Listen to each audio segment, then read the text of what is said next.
Ono kura no Manhyia no waba amprese.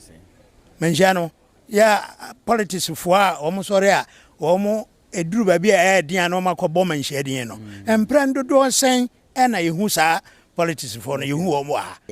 Manhyia himfie onim asamo a Adom Octchere aka no hu bibia. Alright, so we can chow hi Phoenix me di edisiki. Ene o first time ka so subscribe to channel say update bi aba won sa ebetumi akabi na yekopie mu e wo Manhyia. In fact enye Manhyia nko. There are some other stories bi am the source because ebution him say concerning this whole Adom Octchere incident no. Yes, some figures within the NDC na nkasa no plead on behalf of Adom Octchere say yemfa nchene bet warning be airco e de amasa NDC for no hwan e na de sa warning no airco ye de no be so after the Manhyia warning and no so de ko e de ma Adom Octchere and some politicians now ensem ni nyina asase ni ebra Adom Octchere timinya ne bill no a oba afie no there was a popular video bi a oye ya on ankasa ni pages ahodo e wo ha trend on social media craft as ye no now that video was Adom Octchere trying to show gratitude what I say or that omo bo anase but in the course of trying to show appreciation no as a Manhyia hemfo anko yi amomo and that is because of a particular statement here we feel say Adom Octchere etimi ekaye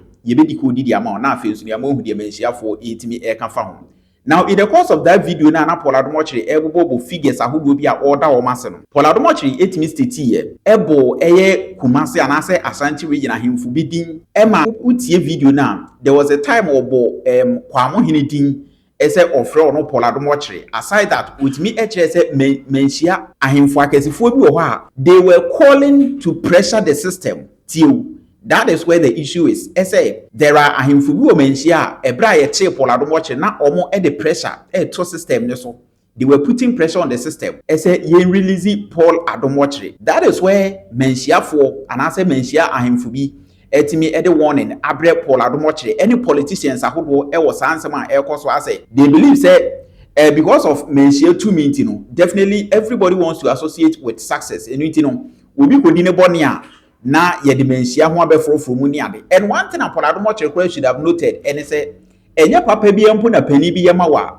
ye boni din e wo bedwam especially in cases like this say ohini bi free Manhyia na ebra ye che wo no ho kwa adwam no wotime boai in one way or the other behind the scenes etimi eye 1-2 kwakwa bi ba na yetimi afiri wa enke bai na say publicly wotimi tena ho ebodin kire say omo putu pressure on the system ekobasa as you are creating an impression bi wo Manhyia ho sa say bi omo so nsemfo ana say bone eso eno na say video na Adom Octchere kan no Manhyia etimi aba be yi ano a wo me de warning eko e de amom na busu aye ni kan entie Adom Octchere briefly because this channel has always been a channel of fact. Yentie Adom Octchere that statement na efa Manhyia eni Kumase ahemfo bi ho ye ba me de Manhyia ahemfo so e kan e de fa sansem no ho e beto also. All my loved ones, I could feel the pulse about how you are feeling at 1 a.m., at 2 a.m., at 3 a.m. I was asking myself, how is this person feeling? How is that person feeling? All my dear ones, I know how you felt. To Kwamo, my village, and the people in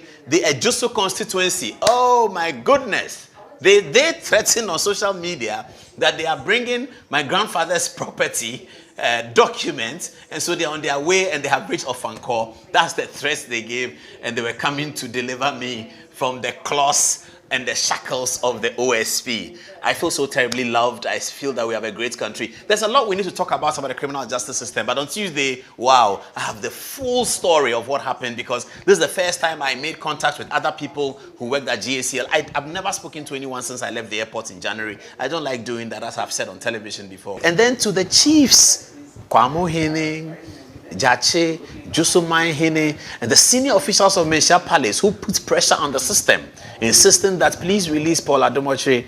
I cannot thank you more. I'm coming to Kumasi and I'll do it properly. I'll thank you all. Adenta Kumi, I know that you are in Manhyia Palace and I believe that you are part of this.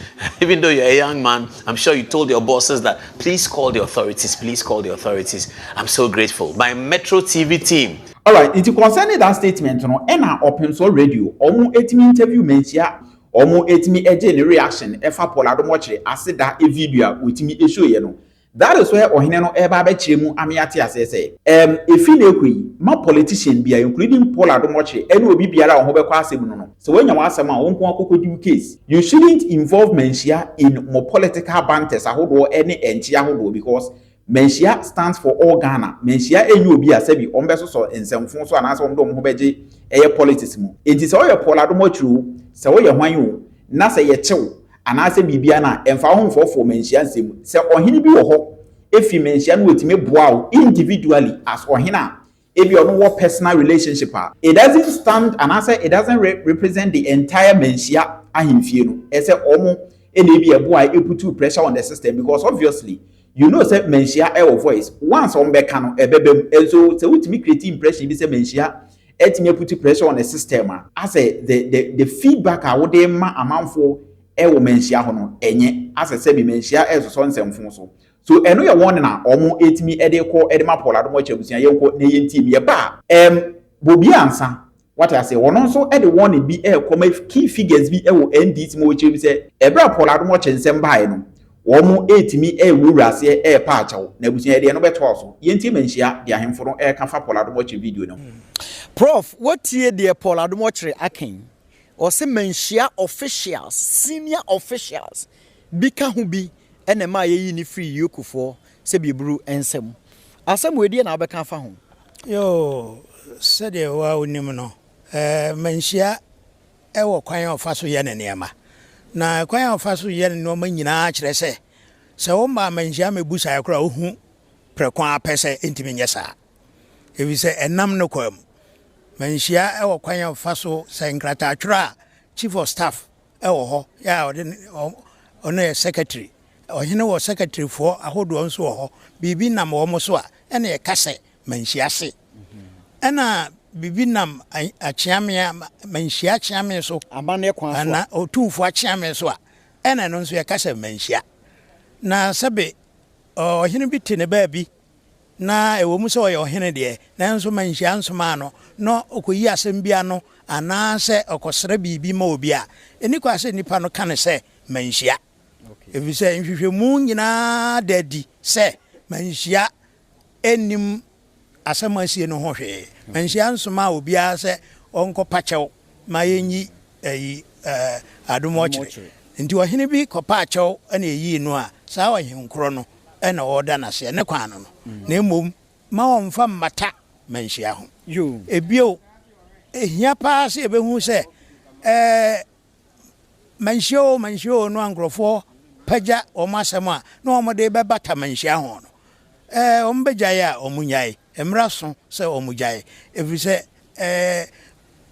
Manhyia nka so oye bibia wo ntena ofie ana wabontene na wonkotwe Manhyia emfa no emma mewuramu yete yede yesomha yene amhu se ye kasa wa ha nyina no yesom Manhyia ha na sa Paul Adomoche ni kura ye kana semi so santini so nya santini nya no nehia na emom nehia ne se ono kura na Manhyia no waba amprese Manhyia no ya politics fua omsore a omo eduru ba bia edian no makobo Manhyia din no emprendo do sen na yehu sa politics fo no yehu omo a omo nya bibia kire se omo kura santisem ya omo na emom Ayira Ayira so afa na omo pa omo de omo ho abetwitwi asante enti asantini nye obi asabe o ye santini obi a oti santimamu no odo asante no ye ne no ma santesem no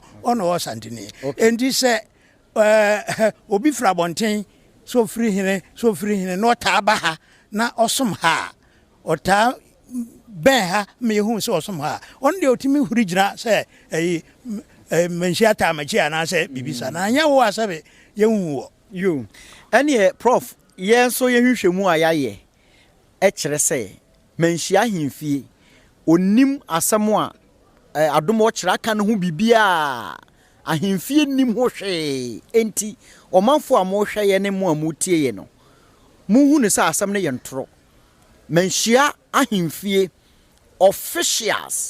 officially emremu ene adwumamu ekwan a ye fa so etu anamon ede eto nkra ebo amane no enye ne kwan so a enti enukure bia nim se Manhyia ahemfie officials enim Paul Octchere ya wayi na free yoko no ho bibia.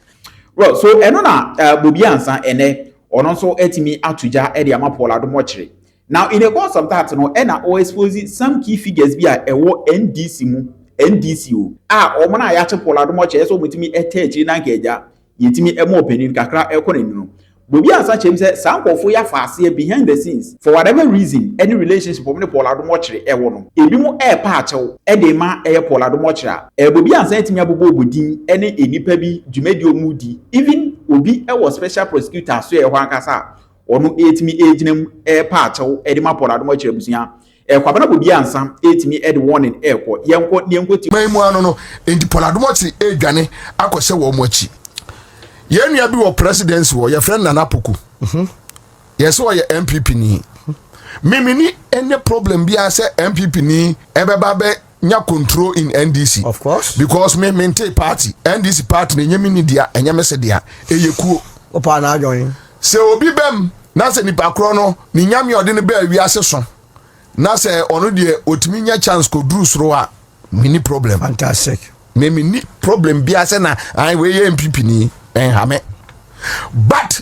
se adwuma ema adenti ya yire ye ho ye adwuma no se also be ye bibi e di askata sa ade ne dia me de menya problem because you know you are going against Ghana and you destroy us omo hye nya ho gwa no mo omo across everywhere and ye best presidency Nana Poku no one aben pa so a prime minister so di o me bobi enfame ho enya masem enime anko afam wa Akuffo Addo amagufu Addo wa akoso yes eyi wo faase no kwadwo pianim me de me bobi enya masem da bi o wa bi anko afam wa ma the point is say the entire maker sa no woni say Manase issues about airport yes airport company contract no na Nana Poku no ena LED eni mpanimfo bi ya miminim ya onum se minim kasa se omo ne Manase num kasa no mo serve story enyo onum go se se contractors egu system ni mu a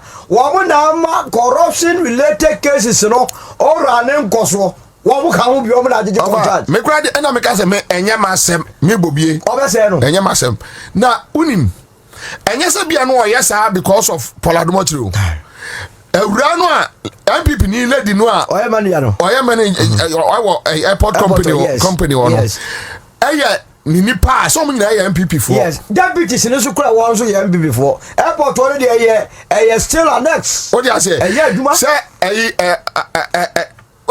joye bo ase Nana Poku be go na me no pese me di ni picture be to abontin sesia because ena make say enye personal yeah minua pa no enye personal but ye mfa mfie nwotwe ye mfa efie nwotwe enkonkwo ye adwuma ye adwuma ne say ye be supi Ghana clean akọ jago fo na wo no wa fa kire say ye nya nkrofo mo bo man no mo ntra ho wo ya say dia me no benya problem apart from that opa joma ma sika nyina adi emfa me ho but Ghana de exactly ahon ye to exactly ahon ye to le ko me ahon de me taxes wo but opa kra Fransa fa so no oba kra me nkukuru nya ne wel mfama emfa me ho me bobie enya masem me metimi no atra mfie du a ba bia ate kra na me mfa ho da na ko ye dey me gwa dey ko junior na me live very simple life enti obite ne jet mu a enhame eno ye wasem o dia se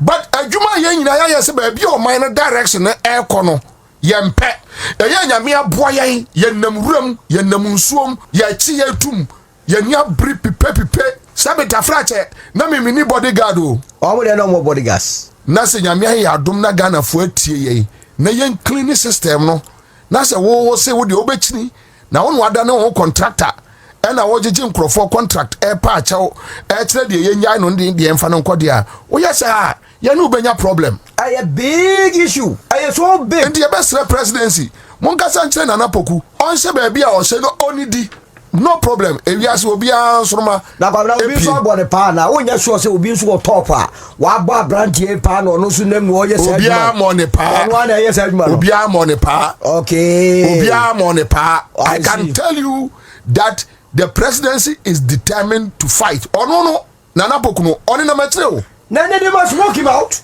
So what he is doing is that you will see him with the president and all that. It is about what no be council man. Mr. President Eka. Think exactly. Omo Game Boys. Omo movies. Ah, ono adia oya no. I see. On so one here. Look on this matter. Ono obi ko di nkomo ma nipa kro no frɛ me. Nipa kro no ma me rundown bia no sikwabna me kyerɛ wade bi. Ye besrɛ mo.